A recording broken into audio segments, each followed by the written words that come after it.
कमाई का पूरा हिस्सा। कहानीकार शुभम सारथी। शहर में एक बड़ा शॉपिंग कॉम्प्लेक्स बन रहा था।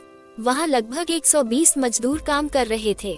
इनमें मिस्त्री, महिला मजदूर और कुली लड़के शामिल थे। सुबह से शाम तक सभी मेहनत करते और हर हफ्ते अपने मेहनताने का इंतजार करते। एक दिन एक कुली लड़के ने एक महिला मजदूर से पूछा, दीदी, इस बार आपका पूरा पेमेंट आया क्या? महिला ने उदास होकर कहा, नहीं भाई, हर बार की तरह इस बार भी कम ही मिला है। असल में महिला मजदूरों और कुली लड़कों की दिहाड़ी 250 रुपये थी। हिसाब से 7 दिन का मेहनताना 1750 रुपये बनता था, लेकिन ठेकेदार उन्हें केवल 1400 रुपये देता था। जब कोई बाकी पैसे मांगता तो वह कह देता, अगले हफ्ते ले लेना। मिस्त्रियों के साथ भी यही हो रहा था। उनकी दिहाड़ी 500 रुपये थी, लेकिन उन्हें 450 रुपये प्रतिदिन के हिसाब से भुगतान किया जाता था। बाकी रकम के बारे में पूछने पर ठेकेदार हमेशा एक ही जवाब देता, अगले हफ्ते पूरा मिल जाएगा। ऐसा करते करते 2 महीने बीत गए। सभी मजदूरों की काफी रकम ठेकेदार के पास जमा हो गई। मजदूर परेशान थे, लेकिन काम छोड़ने की हिम्मत नहीं कर पा रहे थे क्योंकि उन्हें लंबे समय तक रोजगार मिला हुआ था।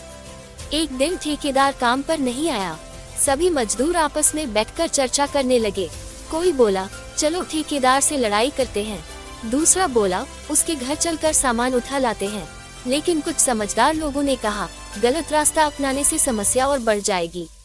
उसी समय लगभग 50 वर्ष के एक अनुभवी मिस्त्री ने कहा, अगर तुम सब मेरी बात मानो तो एक उपाय है।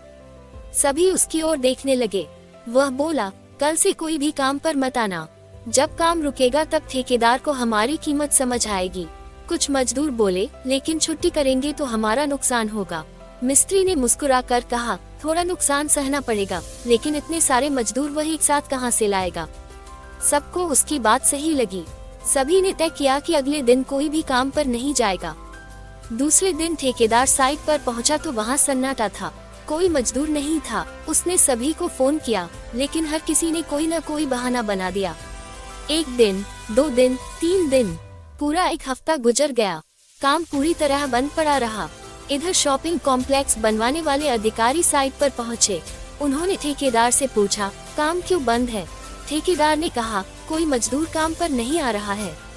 अधिकारियों ने सख्त स्वर में कहा, हमने तुम्हें ठेका दिया है और पैसा भी दिया है। जल्दी काम शुरू करवाओ, नहीं तो ठेका रद्द कर दिया जाएगा। अब ठेकेदार घबरा गया। वह एक एक मजदूर के घर जाने लगा। हाथ जोड़कर उन्हें काम पर लौटने की विनती करने लगा।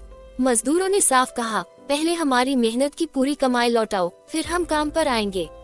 ठेकेदार ने भरोसा दिलाने की कोशिश की, लेकिन इस बार किसी ने उसकी बात पर विश्वास नहीं किया।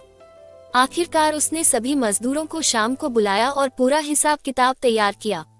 उस दिन सभी मजदूरों को उनकी रुकी हुई रकम और मेहनत का पूरा हिस्सा मिल गया। सभी मजदूर खुश हो गए। ठेकेदार ने सबके सामने माफी मांगते हुए कहा, मुझसे गलती हुई। आज के बाद ऐसा कभी नहीं होगा। कृपया कल से काम पर वापस आ जाए। मजदूरों ने उसकी बात मान ली और अगले दिन फिर से काम शुरू हो गया। शिक्षा। चाहे कोई ठेकेदार हो, फैक्ट्री मालिक हो या दुकान का सेठ, उसे अपने कर्मचारियों और मजदूरों की मेहनत का पूरा सम्मान करना चाहिए। मेहनत करने वाले व्यक्ति की कमाई का एक एक रुपया उसका अधिकार होता है। जब मेहनत का सही मूल्य दिया जाता है, तभी विश्वास और ईमानदारी बनी रहती है।